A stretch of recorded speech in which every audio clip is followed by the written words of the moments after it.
வந்துட்டு எனக்கு வந்துட்டு ஷூட் முடிச்சுட்டு தான் வந்து என்கிட்ட வருது. இப்போ கிருஷ்ணாவும் வந்துட்டு அவர் படம் முடிச்சிட்டாரு. முடிச்சுட்டு வந்ததுக்கப்புறம் தான் நான் அந்த படம் பார்த்தேன். பார்த்ததுக்கப்புறம் எனக்கு வந்து நிறைய வேரியேஷன் இருந்துச்சு. எப்படின்னா ஒரு வில்லேஜில் ஆரம்பிச்சு அப்புறம் ஒரு காலேஜுக்கு போகுது படம் வந்துட்டு, அதுக்கப்புறம் வேற ஒரு ஒரு ஒரு ஒரு பேர் உள்ள வராங்க. இப்படி நிறைய விஷயங்கள் இருந்ததுனால கொஞ்சம் ரீரிகார்டிங் வந்து கொஞ்சம் டைம் எடுக்கும் சார் அப்படின்னு சொல்லியிருந்தேன். முதல்ல சாங் பண்ணிடலாம் அப்படின்னாரு. அப்போ ஃபர்ஸ்ட் அந்த விஷுவல் சும்மா ஒரு மாண்டேஜாக நிறைய எடுத்து வச்சிருந்தாரு. அந்த விஷுவல் ஃபர்ஸ்ட் வந்து ஒரு லவ் சாங் பண்ணலாம் அப்படின்ட்டு நான் அந்த செல்லாட்டி சாங் தான் ஃபர்ஸ்ட் கம்போஸ் பண்ணேன்.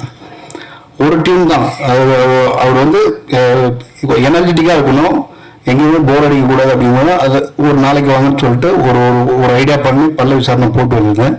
வந்து கேட்டார். கேட்ட உடனே லாக் பண்ணிட்டாரு. ஆப்ஷனே போகணும்னு நினைக்கிறாங்க. ஆமாம். ஸோ வந்து அதே மாதிரி தான் எல்லா சாங்கும் பண்ணணும். ரீரிகார்டிங் எனக்கு கொஞ்சம் சேலஞ்சிங்காக இருந்துச்சு. எப்படின்னா எனக்கு பிகினிங் தென்மேற்கு பருவக்காட்டிலிருந்து இப்போ வரைக்கும் எனக்கு தென்மேற்கு பருவக்காட்டும் விஷுவல் பண்ணதுக்கப்புறம் தான் மியூசிக் பண்ணேன். ஸோ வந்து இந்த படமும் அதே மாதிரி தான். ஏன்னா கிளைமேக்ஸ்லாம் ரொம்ப பயங்கரமாக மெனக்கிட்டு இருக்காரு. அதாவது நீங்கள் படம் பார்க்கும்போது கண்டிப்பாக சொல்லுவீங்க, அவ்வளோ ஒரு விஷயம் மெனக்கிட்டு இருக்காப்புல. அதே மாதிரி நான் சொன்ன நிறைய விஷயங்கள் அவர் வந்து ஒத்துக்கிட்டாரு. இந்த படம் வந்து சவுண்டாக நல்லா பண்ணணும், ஸோ நல்ல ஒரு இடத்துல பண்ணணும், பாலி அந்த மாதிரி ஒர்க் பண்ணால் இன்னும் கொஞ்சம் படம் நல்லா ஒரு பெரிய படமாக மாறும் அப்படிங்கிறதுக்கு அவர் எதுவுமே ஆச்சரியப்படம் பண்ணலை.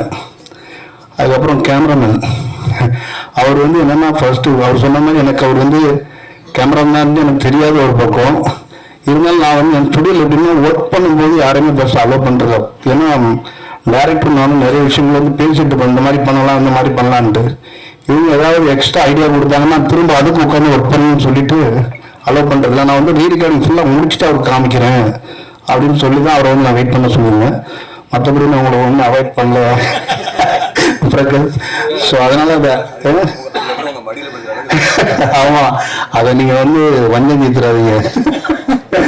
ஸோ இந்த படம் உண்மையாகவே ஒரு ஒரு நல்ல படமாக வந்திருக்கு. ஏன்னா இந்த படம் வந்து நிறைய விஷயங்களை பேசுது, ஒரு இளைய தலைமுறைகளுக்கு வந்து நல்ல விஷயங்களை கற்றுக் கொடுக்குது. கிளைமேக்ஸில் நீங்கள் படம் பார்த்துட்டு கண்டிப்பாக சொல்லுவீங்க, ஒரு ஒரு கருணை இருக்குது இந்த படத்தில் வந்துட்டு. நான் எப்படி அயோத்திக்கெலாம் ஏன் நான் திரும்ப திரும்ப சொல்கிறேன்னா, அயோத்தி நான் இந்த இளைய மடையில் தான் நான் சொன்னேன்.